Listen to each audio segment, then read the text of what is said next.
चंद्रयान 3 ने फिर से भेजी पहले से ज्यादा भयानक फोटो और चांद का वीडियो। दोस्तों, इस समय चंद्रयान का प्रोपल्शन मॉड्यूल और विक्रम लैंडर दोनों अलग अलग हो गए हैं और जब से लैंडर लैंडिंग करने के लिए अपने सफर पर आगे बढ़ रहा है, वैसे वैसे चांद का रहस्यमयी खुलासे कर रहा है।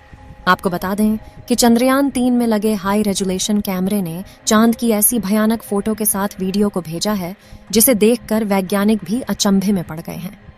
साथ ही चंद्रयान 3 के लैंडर ने इसरो के पास ऐसा मैसेज भेजा है जिसे देखने के बाद इसरो के वैज्ञानिकों को भी अपने कारनामों पर यकीन नहीं हो रहा है। चंद्रयान 3 द्वारा भेजी गई तस्वीरों को दिखाने से पहले हम आपको कुछ जानकारियां देते हैं। दोस्तों, 17 अगस्त के दिन दोपहर में 1:15 पर जब प्रोपल्शन मॉड्यूल और विक्रम लैंडर दोनों अलग अलग हो गए थे, तभी विक्रम लैंडर ने प्रोपल्शन मॉड्यूल को धन्यवाद देते हुए इसरो के पास मैसेज को भेजा है और मैसेज में लिखा है कि जिन्होंने मेरा साथ दिया उनका धन्यवाद। आपको जानकारी के लिए बता दें कि यह मैसेज विक्रम लैंडर ने इसरो के वैज्ञानिकों के पास भेजा है, जिसकी जानकारी इसरो के वैज्ञानिकों ने ट्वीट के माध्यम से दे दिया है। 14 जुलाई को श्रीहरिकोटा से रवाना होने के बाद चंद्रयान 3 ने 3 हफ्तों में कई चरणों को पार किया।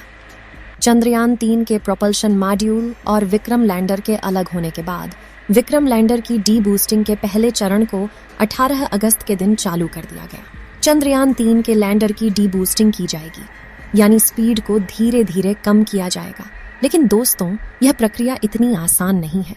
अभी तक के सबसे कठिन कामों में से यह काम एक है जिसके लिए वैज्ञानिकों को काफी ज्यादा सावधानी बरतनी होती है। साथ ही आपको बता दें कि लैंडिंग के समय इसका AI यानी इसमें लगे आर्टिफिशियल इंटेलिजेंस खुद ही निर्णय लेगा कि चंद्रयान 3 को कहां पर लैंडिंग करना है।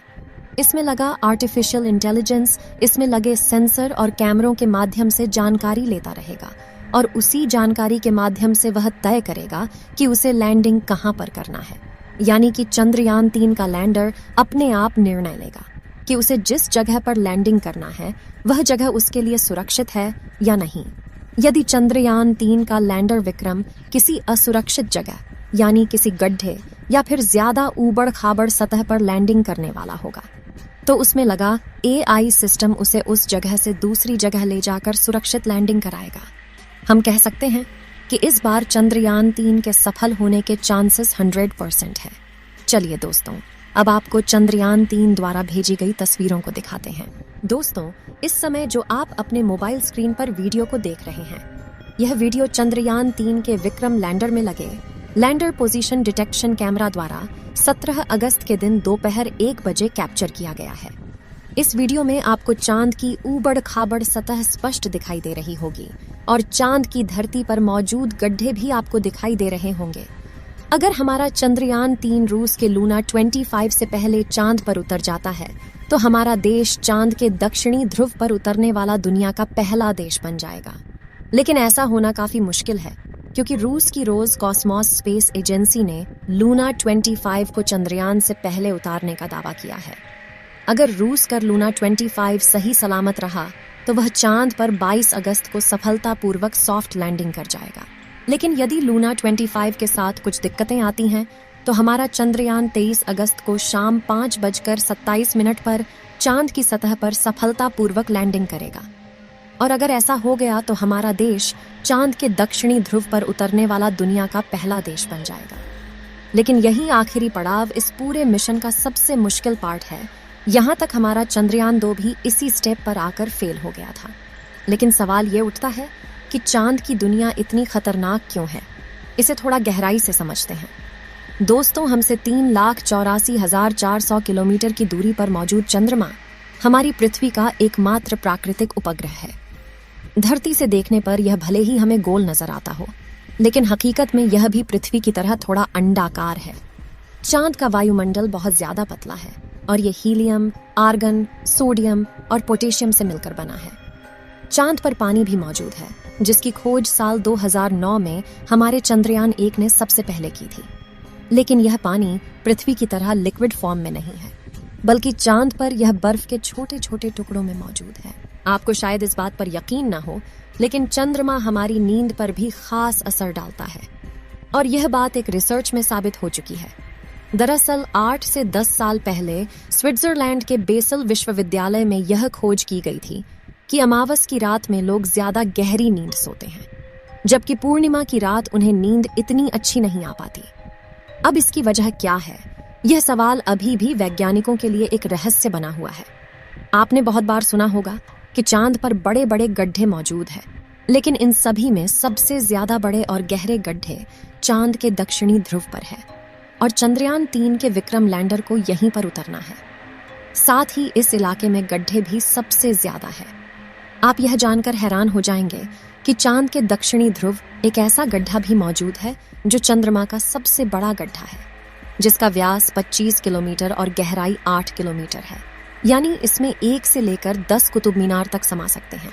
इतना ही नहीं, बल्कि हमारे पूरे सोलर सिस्टम का सबसे बड़ा गड्ढा है। दोस्तों, चांद के दक्षिणी ध्रुव को सिर्फ इसके गड्ढे ही इतना खतरनाक नहीं बनाते, बल्कि बेहद ठंडा तापमान भी इस जगह के भयानक होने की एक बड़ी वजह है। असल में इस इलाके में कभी भी धूप नहीं पड़ती, जिसके चलते यहाँ कुछ हिस्सों का तापमान -50 डिग्री सेल्सियस तक पहुंच जाता है। ऐसे में कोई नहीं जानता कि यहाँ कौन से रहस्य छुपे हुए हैं। वैज्ञानिकों का अनुमान है कि चांद के इन गड्ढों के नीचे बेशुमार पानी छुपा हो सकता है, या फिर हो सकता है कि यहाँ हमें कुछ ऐसा मिल जाए जिससे यह पता चले कि दूसरे प्राकृतिक संसाधन जैसे सोडियम, मरकरी, मेथेन और अमोनिया का खजाना यही है। यही वजह है कि हमारे इसरो के वैज्ञानिक ने अपने चंद्रयान 3 को चांद के इस खतरनाक इलाके में भेजने का रिस्क उठाया है। लेकिन सवाल ये उठता है कि रूस और अमेरिका तो आज से करीब 50 साल पहले ही चांद पर पहुंच गए थे, पर उन्होंने चांद के इस इलाके को खोजने में दिलचस्पी क्यों नहीं दिखाई?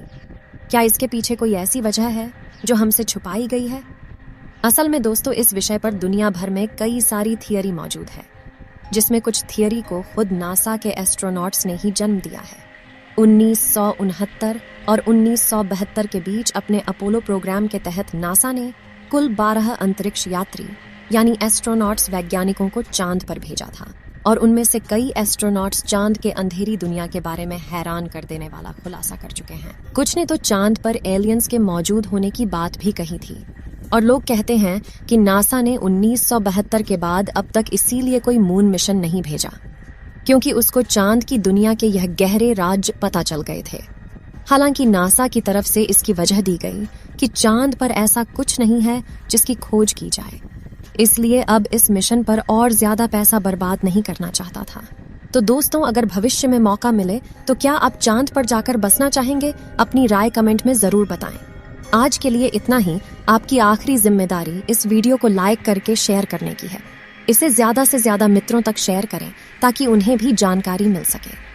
और भी ऐसी ही नॉलेजेबल वीडियो के लिए अपने भरोसेमंद चैनल को सब्सक्राइब जरूर करें और बेल आइकन को ऑल पर सिलेक्ट करना बिल्कुल ना भूलें। वीडियो को अंत तक देखने के लिए धन्यवाद।